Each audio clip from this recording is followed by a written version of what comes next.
c'est la notion de dominant négatif. C'est ce que Müller avait appelé les antimorphes. On a des exemples de ça.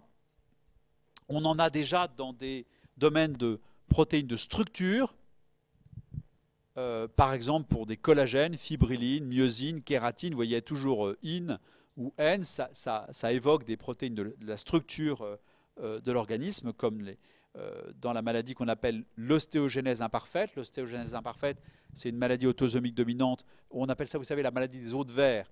C'est des enfants ou des adultes d'ailleurs qui se cassent les os, mais comme du verre. Et ça peut être un phénotype modéré. Puis on a des formes sévères de cette maladie, parfois des formes tellement sévères qu'elles sont létales, mortelles in utero. L'enfant naît avec des fractures multiples de vertèbres, de côtes. Il ne peut pas respirer, il est soit mort in utero, soit mort à la naissance. Vous avez des phénotypes très graves. Je ne sais pas si vous vous souvenez de ce pianiste de jazz, Michel Petrucciani, qui est mort il n'y a pas si longtemps. Il est mort d'une bronchopathie en hiver, le malheureux à 40 et quelques années. Il avait une ostéogenèse imparfaite, et c'est pour ça qu'il avait des tassements vertébraux épouvantables, et qui mesurait 1,40 m. Et on voit des photos de ce grand artiste sur son piano, où il a les mains comme ça. Et si on regarde ses mains, vous voyez qu'il y a aussi des cales, des cales de fractures partout. Donc c'était une forme grave d'ostéogenèse imparfaite qui a conduit à sa mort à l'âge adulte d'insuffisance respiratoire. Je diverge un peu. C'est pour vous dire que cet exemple-là, on ne va pas faire les autres, mais cet exemple-là, vous avez ici les protéines normales qui sont le produit protéique d'un gène de collagène de type 1, mais la fibre de collagène de type 1, elle n'est pas formée d'une seule protéine de collagène, elle est formée de l'agrégation en fibres et en fibrilles de plusieurs molécules de collagène, synthétisées évidemment par les deux allèles. Lorsque les deux allèles font la même forme, qui est ici une forme, un pentamère, tout s'organise très bien. Mais lorsque vous avez un allèle qui fait une fibre de collagène qui a une forme anormale, non seulement cette forme est anormale, mais en plus elle perturbe complètement l'organisation des autres. Imaginez que vous avez tout d'un coup, vous faites un mur de briques, avec des briques rectangulaires, des bonnes briques, puis tout d'un coup vous avez la moitié de vos briques qui sont des losanges. Votre mur ne tient pas, et vous n'allez pas faire un demi-mur avec des briques rectangulaires et un autre mur avec des losanges. La physiologie, c'est pas ça. Il y aura un mélange des deux dans vos fibres, et toutes les fibres seront perturbées. Donc en quelque sorte, structurellement, les fibres mutantes, non contentes de ne pas être très bonnes, mais elles peuvent peut-être fonctionner, mais elles ne sont pas très correctes, mais elles vont empêcher l'ensemble de l'édifice de se mettre en place. On connaît ça donc dans des maladies de structure, fibrilline, myosine pour les atteintes du cœur, maladie de Marfan. Vous savez, maladie de Marfan, c'est un peu l'inverse de la chondroplasie, c'est des gens extrêmement grands, très effilés, avec des doigts très longs et des malformations, des anomalies cardiovasculaires. Ça, c'était ce que je vous disais des ostéogenèses imparfaites. C'est un exemple qui a été trouvé par le professeur Amiel dans votre université, ici, sur une mutation d'un facteur de transcription qui donne une maladie, une anomalie congénitale de la ventilation. Il y a un allèle mutant qui est un segment de la protéine. Ici, il y a une vingtaine d'acides aminés alanine qui sont suivis les uns à la suite des autres, une répétition d'alanine. Et elle a trouvé que la mutation de ces enfants qui ont cette hypoventilation à la naissance, qui peuvent mourir oubliant de respirer, c'est un accroissement de cette alanine. Au lieu d'en avoir 20, il y en a 26, 27, 28, 30. Donc c'est un allèle, on se dit, mais ça devrait marcher quand même. Du point de vue de son rôle fonctionnel, ça marche un petit peu, ça marche moins bien. C'est un facteur de transcription. Elle a montré que ça marchait moins bien. Mais ça marche un peu. Donc ça ne devrait pas donner une maladie dominante. Mais ce qui se passe, c'est que cet allèle avec 26 ou 27 alanines, il va agréger l'allèle normal au niveau de la protéine et l'empêcher d'exercer son effet transcriptionnel. Effet dominant négatif, l'allèle mutant à 26 ou 27 alanines, la protéine mutante, va aller capturer la protéine normale, s'agréger avec elle et faire ce qu'on voit ici dans les noyaux de ces cellules avec un anticorps contre cette protéine. Vous voyez ces espèces d'agrégats qui sont retenus à l'extérieur du noyau alors que c'est un facteur de transcription qui devrait entrer dans le noyau. Il ne peut pas le faire. Et ces espèces de petites, je ne sais pas si vous voyez bien le truc en rouge ici, c'est des agrégations entre protéines normales et protéines mutantes, de telle sorte que l'ensemble ne peut pas entrer dans le noyau. Gain de fonction. Il y a des gains de fonction par ARN. Il y a une maladie très étonnante qui s'appelle la maladie de Stennert, on en dira un mot plus tard, dans un autre cours, où c'est une sorte d'ARN toxique. C'est un ARN gigantesque qui va altérer, qui va lui-même ne pas bien fonctionner, qui va altérer son homologue, son allélomorphe normal, et qui va même altérer l'expression de gènes qui sont au voisinage de ce locus. Donc, je vous demande rien du tout d'apprendre par cœur de tout ça, mais de retenir que les mécanismes de la dominance sont beaucoup plus variés qu'on le pense, qu'il y en a 3 grands: perte de fonction, gain de fonction, dominant négatif, et que c'est pas si facile expérimentalement d'arriver à savoir à quel mécanisme on a affaire. Et pourquoi je vous parle de ça? Pourquoi c'est intéressant ça? Déjà, c'est intéressant pour comprendre, par exemple, la variabilité d'expression, les défauts de pénétrance. Vous avez vu qu'on conçoit plus une expression variable dans les pertes de fonction que dans les gains de fonction. D'accord. Mais c'est aussi vachement important pour le traitement, parce que les stratégies sont complètement différentes. Si vous voulez traiter une maladie autosomique dominante par perte de fonction, vous devez faire quoi? Vous devez apporter de la fonction supplémentaire, apporter la protéine manquante, apporter l'enzyme manquante.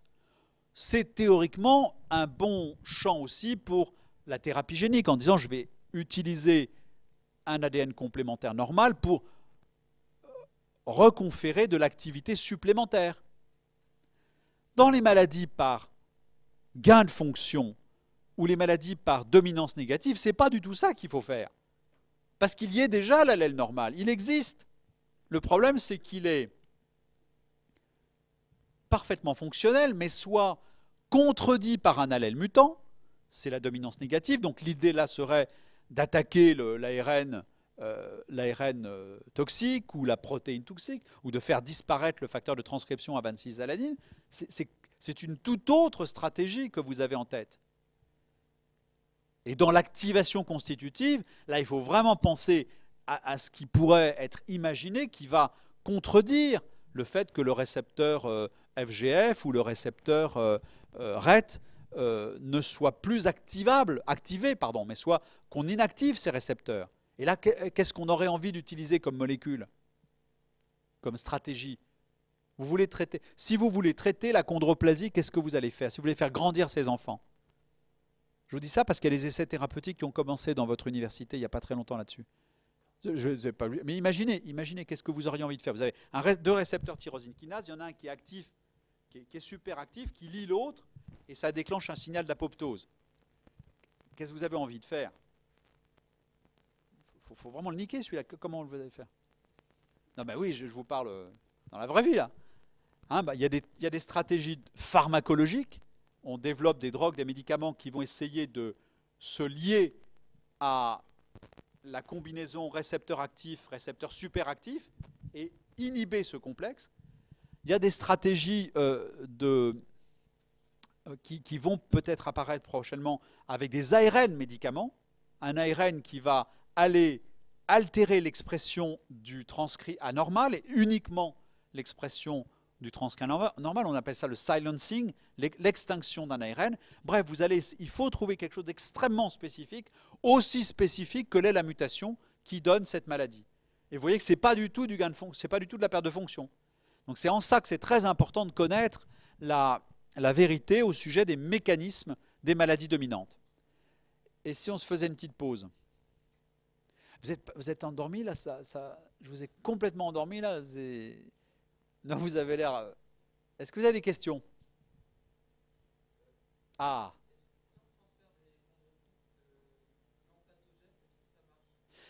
Ça a été, ce serait de la thérapie cellulaire. C'est une très bonne idée. C'est une très très bonne idée, c'est de dire, je vais reprogrammer des chondrocytes de la personne pour pas qu'il y ait de réaction immunitaire, et je vais transférer des chondrocytes. C'est une super idée de thérapie cellulaire. Le problème, c'est l'adressage de ces chondrocytes. Comment faire que, si tu perfuses des chondrocytes en lignée, ils aillent se nicher dans les métaphyses. Alors il faudra peut-être les injecter là. Il y a des gens qui y pensent.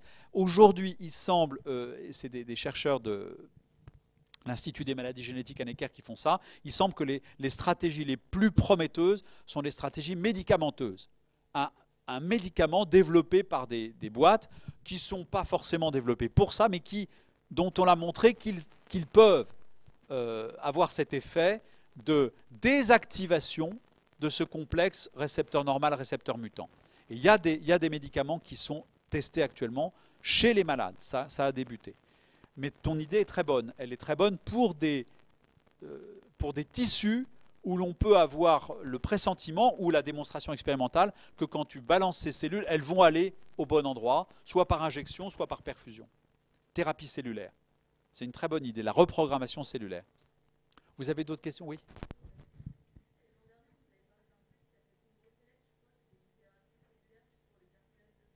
Oui. Absolument, c'est la même idée. Alors je ne connais pas ça, mais ça c'est plutôt des idées, je détruis mon cartilage parce que je suis un sportif de haut niveau, etc. Là c'est mais c'est tout à fait la même thématique, thérapie cellulaire. Ah, écoute, je ne sais pas. J'en ai entendu parler. Que le super sportif, mais on peut prendre des cellules de peau, par exemple, les différencier en chondrocytes, faire ce qu'on appelle de la reprogrammation cellulaire, et les injecter ou les perfuser pour réparer un ménisque d'un grand sportif. Ou je sais pas. Mais je ne connais pas bien ce sujet. Mais effectivement, c'est le même principe. Oui. Oui.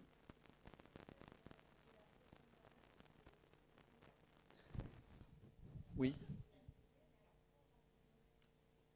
Bah, si tu veux, c'est un peu l'idée que le gain, le gain de fonction, c'est ce qui s'oppose à la perte de fonction. Cette protéine anormale, ce n'est pas le fait qu'elle ne marche moins qui est en cause. Elle marche un peu moins, c'est vrai. Imagine que tu prends cette protéine anormale toute seule dans un système expérimental où tu as ce qu'on appelle un gène rapporteur, qui est un gène cible de ce facteur de transcription. Tu testes FOX2B normal et FOX2B mutant. Ça marche moins bien avec FOX2B mutant. OK. Mais ce que Mme Amiel pense, c'est que ça ne suffit pas à donner la maladie. Ce qui se passe, c'est que quand tu traduis les deux protéines dans ton cytoplasme, c'est dans des neurones du système nerveux autonome, vous avez compris, c'est de la ventilation, c'est du tronc cérébral, c'est dans des neurones du circuit du système nerveux autonome. Dans ces neurones-là, tu vas traduire les deux protéines, le 20 et le 26-alanine. Et le 26-alanine, pour des raisons structurales, il est modifié, la protéine est modifiée, et va s'agréger en dimère avec la protéine normale.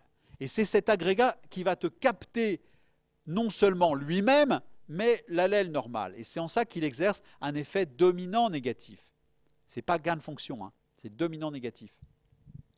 C'est plus clair comme ça. L'allèle normal, en l'occurrence l'allèle au sens protéine, va aller contredire, altérer l'expression, négativer l'expression de l'allèle sauvage. C'est ça le dominant négatif. Allez, petite pause.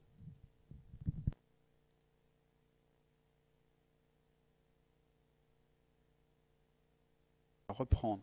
Alors, on va examiner deux notions supplémentaires, toujours à propos de l'hérédité autosomique dominante, mais qui sont valables pour dans d'autres contextes, on le verra.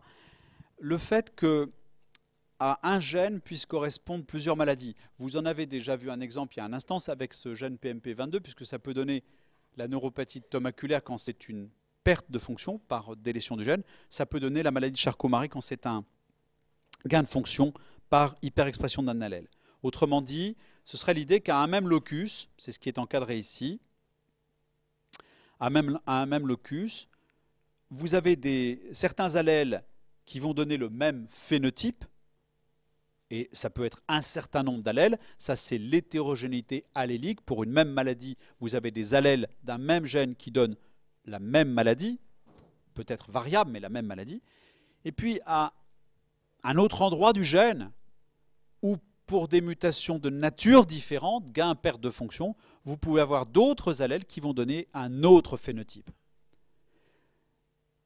D'accord? C'est une notion qui n'était pas du tout claire dans la littérature médicale des années 90 et les exemples se sont multipliés pour montrer cela. C'est que un gène peut être le gène de plusieurs maladies en médecine et parfois des maladies très différentes. Est-ce qu'on a des exemples de ça? Je vous ai montré l'exemple perte de fonction, gain de fonction pour PMP22, c'est typique. Je délète le gène, j'ai une neuropathie, je duplique le gène, j'en ai une autre, avec un mécanisme différent.